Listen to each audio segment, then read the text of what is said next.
With every passing day, hundreds and thousands came to him. His home became a mandir with a moving and loving, smiling and playful deity. Yes, it was him and only him who turned everyone's tears into streams of bliss.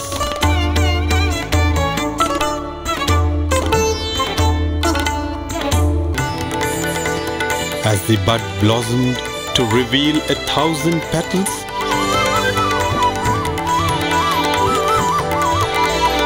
it can only be said that the fragrance of the first few years is unique.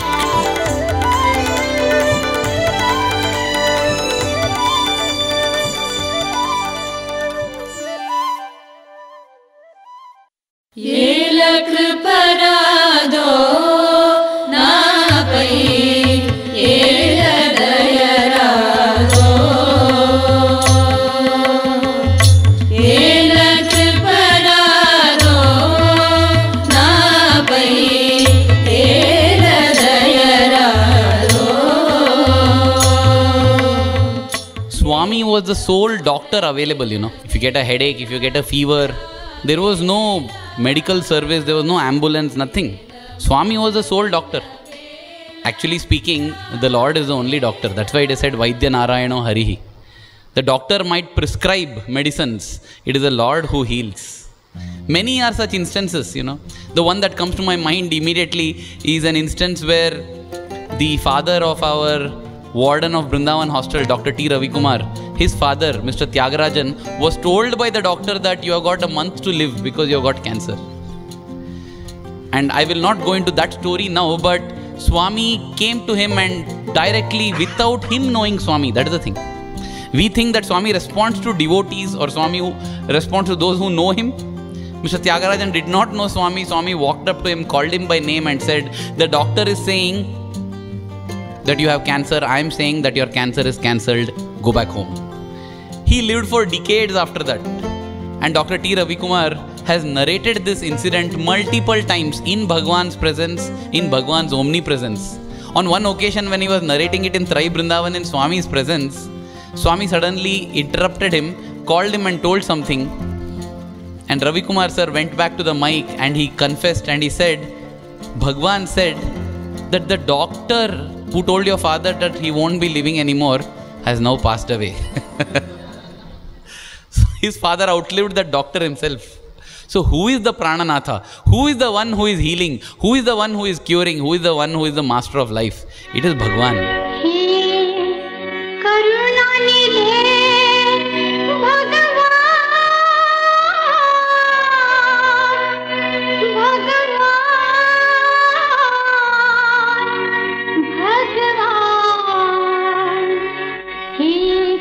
On one occasion, Dr. R.S. Ramachandran, the brother of Dr. R.S. Padmanabhan, the grandson of Sheshagiri Rao, the first priest that Bhagwan had for his mandir, his grandson Dr. R.S. Padmanabhan, the dentist, he had the privilege of serving Bhagwan for long years. He would walk behind Swami in Brindavan. His brother Dr. R.S. Ramachandran, when he had come to Puttaparthi, he was suffering from severe hernia and he needed to be operated upon immediately. And so they were making plans that we should take Dr. R.S. Ramachandran back to Bangalore because it's an 8-hour journey. We hope that he's fine during the journey. So after that he can be admitted and the operation can be done. They were discussing this among themselves. And Swami eavesdropped upon the conversation. He came and overheard, okay. And he came and said, can I interrupt? He just interrupted the family conversation because that was how it was during the Pathamandiram days. Everybody will be there staying as a family and Swami will keep walking in between here and there. He came and said, I heard this. If you don't mind, you please come with me. He took Dr. Ramachandran along with him. He took him to his room and went into the room and said he will stay with me today. After a few hours, Swami walks out of the room, and then the devotees who are there, his family members, they notice that Swami's hand is stained in blood. And Swami is asking for some water to wash his hands. And they're wondering what happened. They go inside the room and they see Dr. Ramchandran lying down, a big white bandage around his abdomen. There is cloth soaked with blood everywhere. There is one little bowl with blood stains. And there's a scalpel, a knife, different surgical instruments. And Ramchandran is blissfully sleeping. Swami says, don't worry, he will sleep, he'll be fine. When he wakes up, he reveals that Swami materialized all these surgical instruments from the air. And he didn't feel any pain because he was under anesthesia. What was anesthesia? Vibhuti. Swami materialized Vibhuti as local anesthesia. And then after the surgery, gave the same Vibhuti as general anesthesia, so that you can rest. And a couple of days later, the bandages were removed. Not a single scar. And that was another Mahima that people in the Pathamandiram witnessed. And we are still in the beginning of 1946. See, 1945, December 14th, the Pathamandiram or that Mandiram got inaugurated. We are still in the early 1946. And these Leelas, Mahimas are going on and on and on. And as Prem said, this is just a drop in the ocean.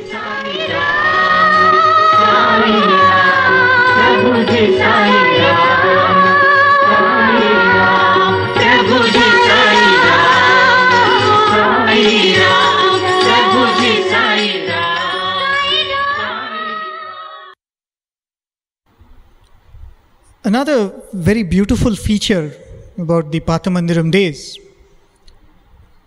was that when devotees would prepare to go back home, when they would come and tell Swami, Swami, permit us to go back home, and Swami would tell, why don't you stay for a few more days? Just one more week you stay. If it's near a festival, Swami says, Dashara is coming, just 3 weeks. Stay for Dashara and go, Swami will tell.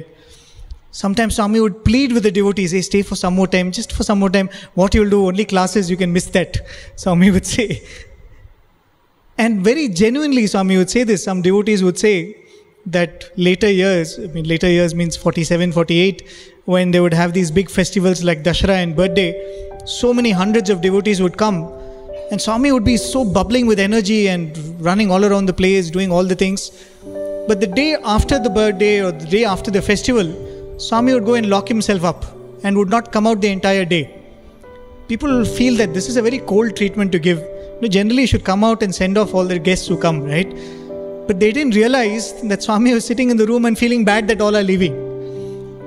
Why was Swami doing this? There's a beautiful incident where Swami explained this.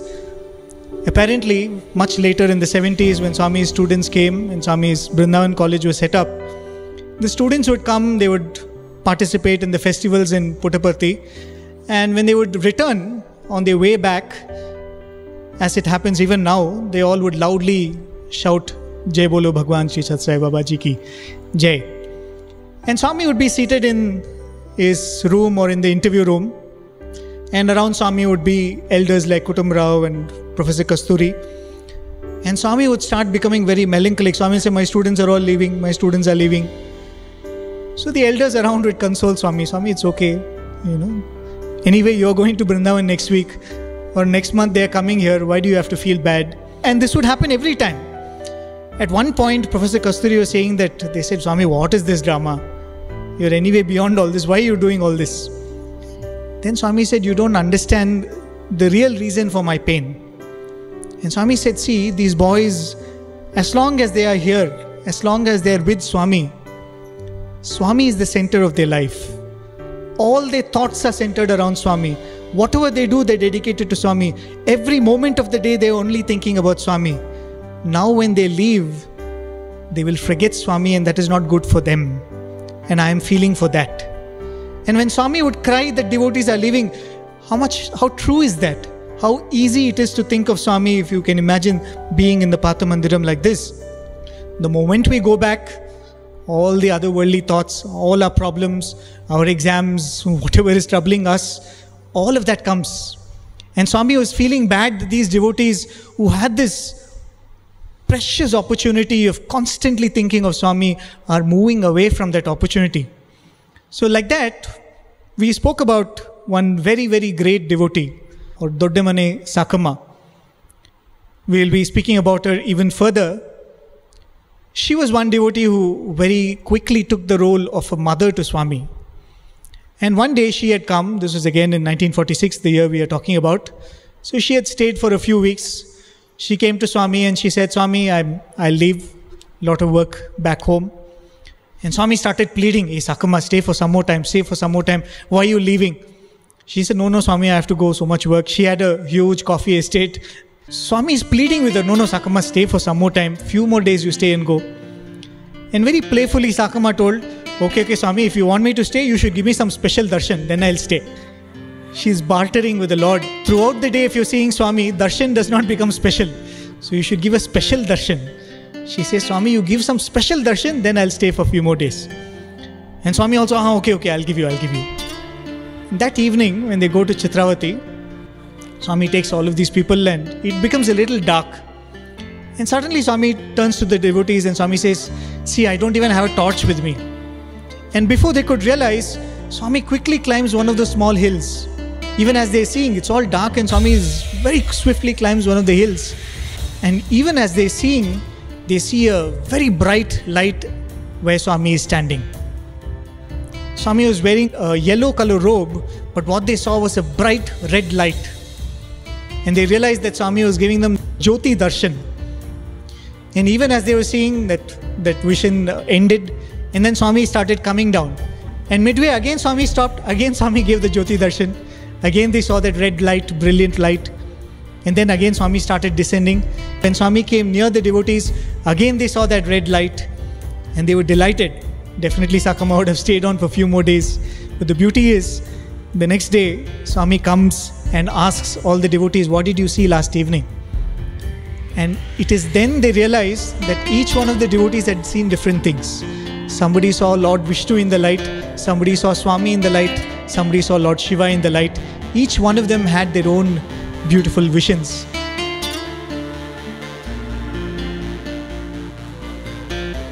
One day Sakama asked Swami, how is it possible that in the middle of the battlefield, when the Pandavas and Kauravas are ready to fight, Krishna is standing there and giving this 700 verse Bhagavad Gita? He said, how is that possible? Even if you take 30 seconds for one shloka, 700 shlokas will take at least 5 hours. In the middle of the battlefield, where did Krishna have all the time? Swami did not reply to her. That evening, again, they were at the Chitravati sands, and Swami started playing with the sand. And then Swami brings out a beautiful ivory statue of the Gitopatesham. Krishna sitting on the chariot, the many horses of the chariot, despondent Arjuna, and Krishna speaking to Arjuna. That entire scene, about a 6-inch by 12-inch statue. And Swami showed it, and Swami started pointing out, see this expression, see Arjuna's face, see Krishna's face, look at the horse, and look at the Gandiva, and all of that Swami said. And then Swami looked at Sakama and told, Sakama, how long do you think it will take to make this statue? She said, Swami, it will take many, many months. And I'm sure there would have been more than one artisan working on it, so intricately carved. Then Swami asked, how did I materialize it in 2 minutes? And then Swami said, the same way Krishna gave the 700 shlokas to Arjuna, everybody else did not realize it had taken so long. Swami was sitting on the sands and he suddenly turned to this Lokanatha Mudaliyar, whom we mentioned about. So Lokanatha Mudaliyar was seated there on the sand and Swami suddenly asked him, how many times Lokanatha do you go to Tirupati? He said, Swami, I go about 2 times every month. Then Swami said, will you still go 2 times every month if Venkatesha comes to you over here?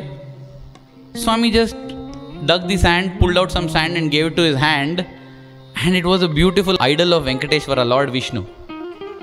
After that, Swami again picked some more handful of sand and said, no, Vishnu can't be alone. And he poured that sand into another person's hand. And that became Mother Lakshmi. Lakshmi Narayana are always together. And Swami gifted this Lakshmi idol to Mrs. Sundaramma. Now Sundaramma was the daughter of Sheshagiri Rao, the first priest, as we said. She was a wonderful bhajan singer, and then they returned from Chitravati. After that they possibly went to their own places, and as Prem said, Swami would feel very sad when the devotee goes away. The Lord always feels sad when the devotee goes away from him. Possibly not when we leave Prashanti Nilayam now, but in our thoughts, in our words, in our deeds, if we move away from God, Swami feels very sad. Let us be close to him always, in our thoughts, words and deeds. Swami that time said, no, I want to do a Srinivasa Kalyana. In the Indian tradition, the marriage of the deities is performed regularly as an indicator of the union of Prakriti and Paramatma. Rama is the Purushottama, Rama is Lord, and Sita represents Prakriti. The union of the creation with the Creator is celebrated through a marriage. So we have a Sita Rama Kalyanam, we have a Parvati and Shiva Kalyanam. Depending on the Lord of our choice, we perform the Kalyanam. So Swami said, I want to perform Srinivasa Kalyanam. So therefore get that Venkateshwara idol that I materialized, get that Lakshmi idol that I materialized. And therefore, Lokanatha Mudaliyar and his wife Dhanamma, they were considered as the parents of the groom because they had Venkateshwara with them. And Sundaramma and her husband were considered as the parents of the bride. So they were all invited to come to perform the wedding. So Sundaramma started off from Bangalore because she has to take the bride along with her. Meanwhile, the groom's party had already reached Puttaparthi. So Swami was making all preparations. Swami said, see, the groom side should gift a sari to the bride side. So have you got a sari? So, that is a beautiful thing. In those days, devotees would pack everything and come. But if they missed anything, they used to feel no problem. We'll ask Swami. Swami, one kamandalu is missing. Swami will get a kamandalu. Swami, we need some cashew nut. Swami will give cashew nut. Anything he'll give. So they had that confidence. Anything we'll go. We'll prepare and go. But anything is missing, Swami is there. So Miss Leela, the daughter of Lokanatha Mudaliyar, quickly searched through all her luggage for some sari. She managed to find one new cloth, small silk cloth with golden borders. But that proved insufficient to serve as a sari. Swami said, no, we'll use that only as sari. So okay, they brought it. And Swami said, show how long it is. So she opened, it was short. And Swami held one end and just pulled it. It became a long enough sari. And then when actually Sundaramma and her party actually arrived to Puttaparthi, Swami said, see, Lakshmi's side has come, Lakshmi's people have come. Swami is so involved. He's treating Lakshmi as the bride and Lakshmi's people have come. But Sundaramma, she was in a little sad mood actually. Because in Penukonda railway station, she had lost her Mangal Sutra. And for a Indian woman especially, this Mangal Sutra is very, very, very precious. She was feeling so sad. No mood to participate in festivities. But she is the mother of the bride. Subbamma's home was made into bride's home. The Pathamandiram was made as the groom's home. So now a procession was created and Swami had a band and everybody full, like a wedding.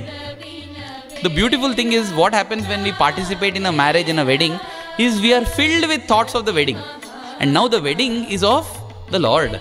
And therefore indirectly we are filled with thoughts of the Lord. That is the beauty of anything that we do in Puttaparthi. The center of all attention is Bhagwan. So the whole bride's party came from Karanam Subbamma's home, getting the bride Lakshmi. And here was the groom waiting, Srinivasa Venkatesha. So they all came and the marriage was performed with all pomp and all pageantry and everybody sang songs. Swami himself sang songs. Vasuki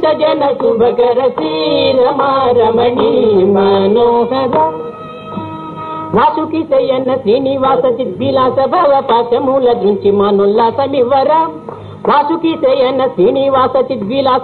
Pasamula Drunti Manolla Samivaram Vasura Kalyana Purava Tura Srisesha Gopada Suni Broteti Jega Vita Kushi Kesha Vega Sri Ramaramani Manohara Adita Janaku Bhagarate Ramaramani Manohara.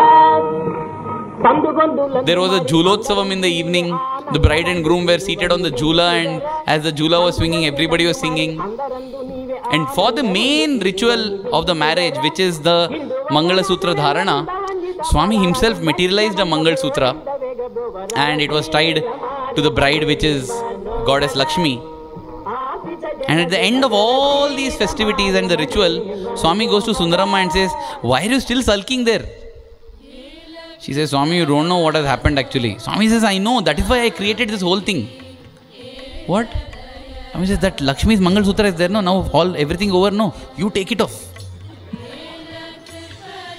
And okay, so Sundaramma is thrilled because she has not even told Swami that I have lost my Mangal Sutra. To her great joy, the Mangal Sutra is the exact replica of her Mangal Sutra, which she has lost at Penukonda. She's so thrilled. Anything Swami does is always for us, never for himself. And in the evening, there was a big feast, enough food for all to eat, and yet no food goes waste because Swami is there to materialize the food as well as dematerialize the food. These kind of Leelas and Mahimas have not ended. Because in the year 2014, we had a lady Sevadal by name Meenakshi from Kerala who had come. She had come from a poor family. She had benefited from the treatment from Swami's hospitals and medical mission. So she felt like offering her service. She had come to Prashanti Nilayam and she suffered the same fate of Sundaramma. This year also I came along with my Samiti people for service. On Tuesday, I began my duty. The next day at about 4 o'clock, I noticed that the Mangal Sutra around my neck was missing. I was very upset and I began to search for it everywhere. All the others also joined me in my search, but we could not find the Mangal Sutra. The other Sevadal volunteers told me not to worry and that by Swami's grace it will be found. 5 days passed and I still did not find the Mangal Sutra. I had come for the service, leaving behind my sick husband at home in Kerala. I did not feel like informing him about the missing Mangal Sutra. I went to the Samadhi and prayed to Swami. "Swami, it has been 5 days since my Mangal Sutra has been lost. I do not want to leave Puttaparthi without my Mangal Sutra. In 3 more days, my volunteering duty will be complete, but still I will not leave till I find the Mangal Sutra." As I was coming out of the mandir, I was given the day's prasadam in my hand. I put it inside my bag and resumed my duties. At the end of my duty, I returned to the common hall and decided to share the prasadam with the other ladies. That was when I witnessed the most amazing miracle. As I took out the laddu and broke it, embedded inside was my Mangal Sutra. The central golden pendant had been wrapped with the thread, and all over the thread there was the auspicious kumkum. I simply broke down in joy and gratitude.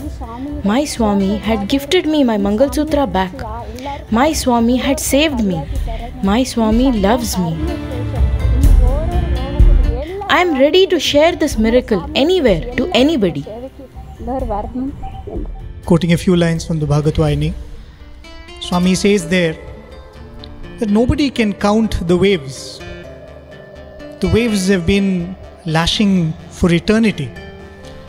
But if you choose to count the waves, you go sit in front of the ocean, sit on the shore, and you start counting. And when you're tired, you stop counting. Nobody can count the waves, but where you start is the start, where you stop is the stop. And Swami says, same is the case with the Bhagavatam too. There is no beginning, there is no end. You start where you choose to start, and you end where you choose to end. But the Bhagavatam is endless.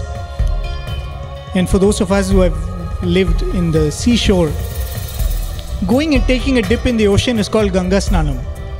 Though the ocean is not the Ganga, it is believed that all rivers anyway empty into the ocean. So if you go and dip into the ocean, it is Ganga Snanam. So you don't have to wait till all the waves wash you. All you need to do is just take one dip and your Ganga Snanam is done. And that's precisely what we have done today. We have taken a Ganga Snanam in this endless Bhagavatam.